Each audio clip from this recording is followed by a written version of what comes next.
Salut à tous, bienvenue dans votre émission Notato. Nous poursuivons nos rencontres avec les familles habitant les lotissements OPH. Ce mois-ci, je suis à Motio, dans une résidence sociale à Fa'a, et nous allons rencontrer Juanita et Noéla. Elles ont décidé d'apprendre à cultiver leur jardin. C'est tout de suite, juste après le générique.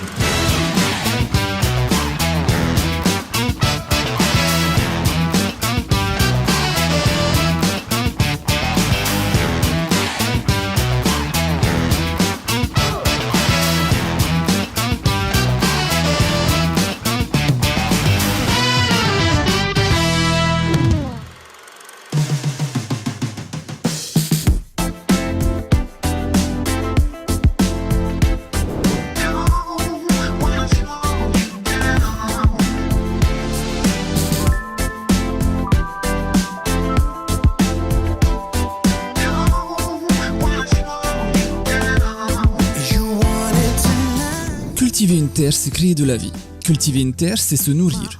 Cultiver une terre, c'est apprendre de la nature. Cultiver une terre, c'est partager des moments avec son entourage. Dans un précédent épisode, nous avions évoqué le lien étroit que les Polynésiens avaient avec l'océan.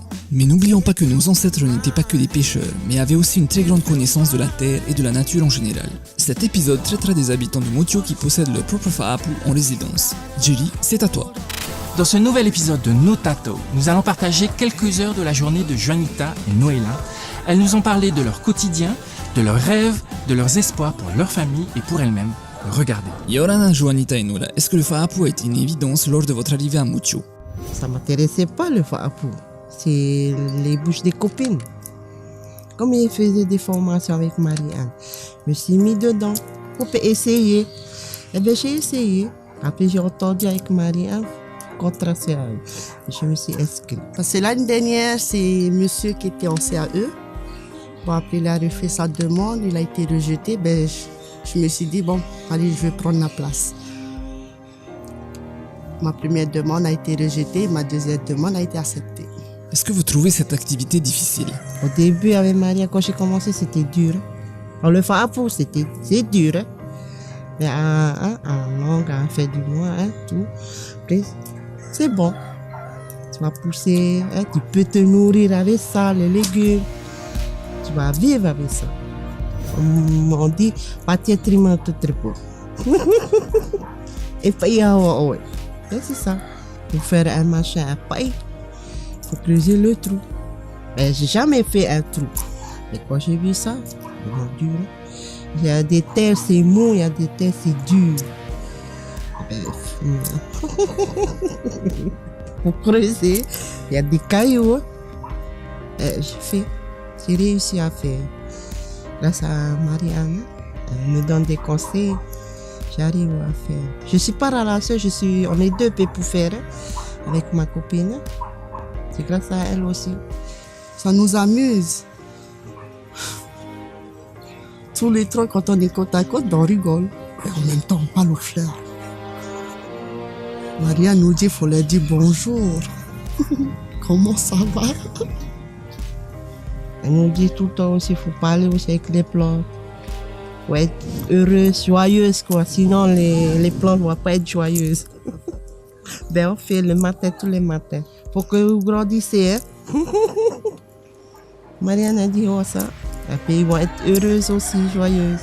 Est-ce que vous le faites pour rapporter de l'argent dans le foyer, de la nourriture ou tout simplement par plaisir? Ah non, c'est le plaisir.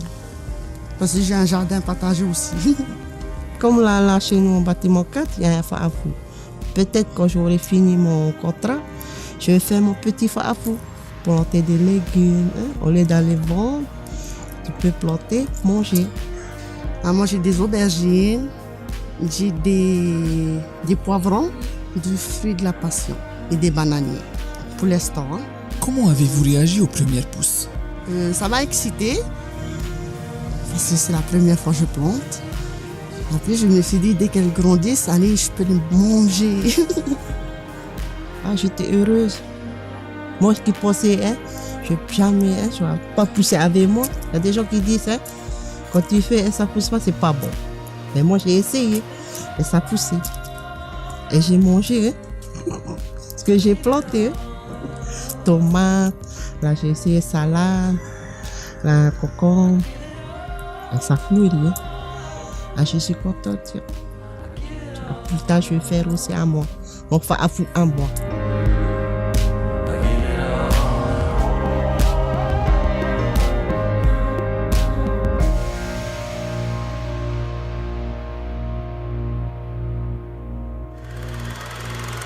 Nous avons eu l'opportunité de participer à une matinée de préparation d'un repas partagé avec Juanita et Noéla.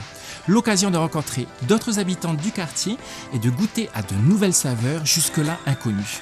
Regardez.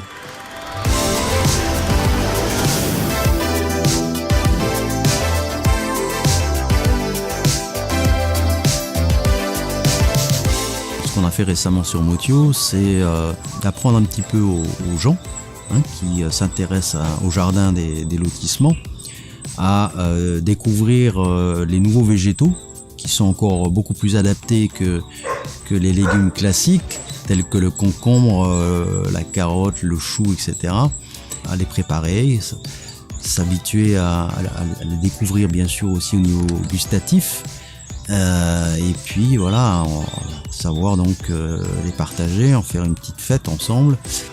Le stade de la commercialisation aussi va être intéressant pour eux parce que même d'un petit espace on peut tirer de très intéressantes productions.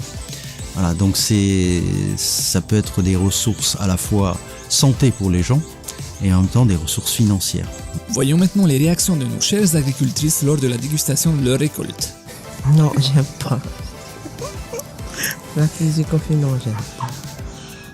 Sinon, on est à l'habitude soyou, sauce suite, tout ça. Et ça, c'est pas bon. Moi, mes aubergines, je préfère les faire sauter.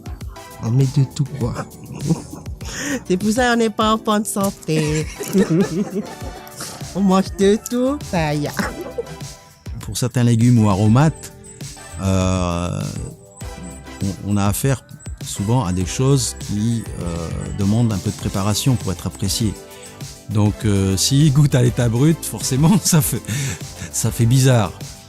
Mais il y en a qui apprécient direct, il y en a qui sont appréciables en direct, même qui peuvent se cueillir carrément dans le jardin pour être consommés dans le jardin sans même avoir recours à quelques préparations que ce soit. Mais voilà, après quand c'est préparé, que c'est sur la table, voilà, ça fait pas long feu, quoi. C'est vraiment vite nettoyé.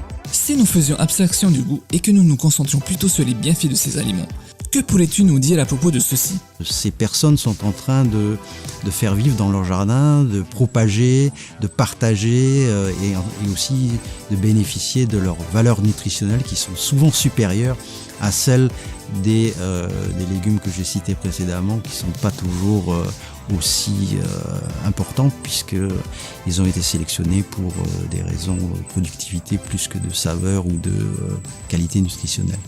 Et si nous demandions l'avis d'un médecin ? Todd Eteron, peux-tu nous donner ton avis ?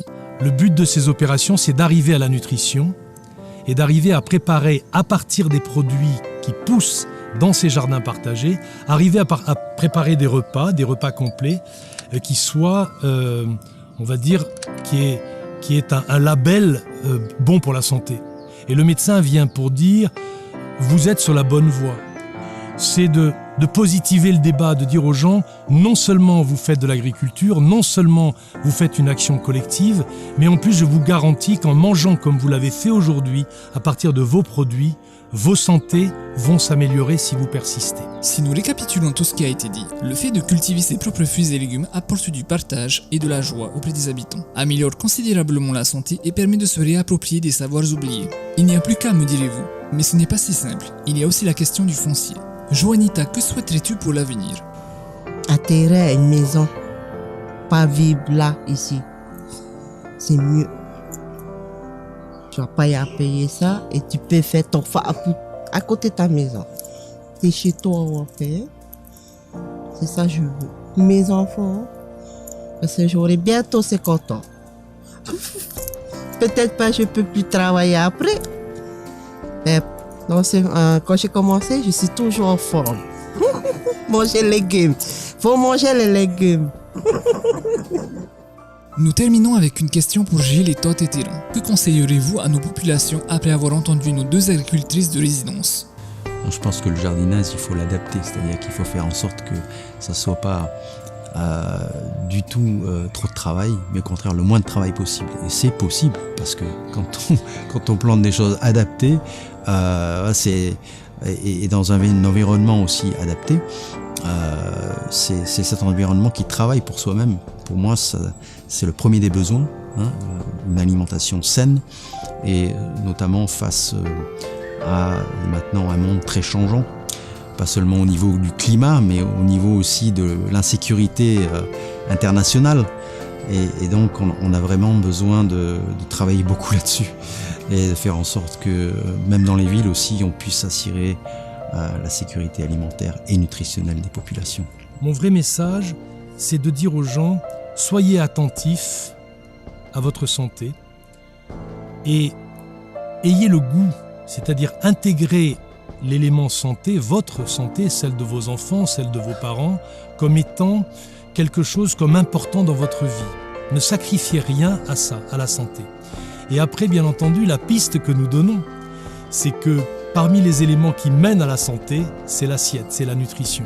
J'ai acquis la certitude que si on veut non pas éliminer le diabète, mais en diminuer l'impact économiquement et au niveau de la souffrance de toutes nos populations, des archipels et de Tahiti, c'est vraiment en améliorant sa nutrition qu'on améliorera la santé et qu'on contrôlera le diabète en particulier. Voilà les amis, il est temps pour nous de vous quitter. Rendez-vous le mois prochain, toujours avec Juanita et Noëlla. Nous allons essayer de les surprendre. On ne vous en dit pas plus, rendez-vous dans un mois avec Notato sur TNTV.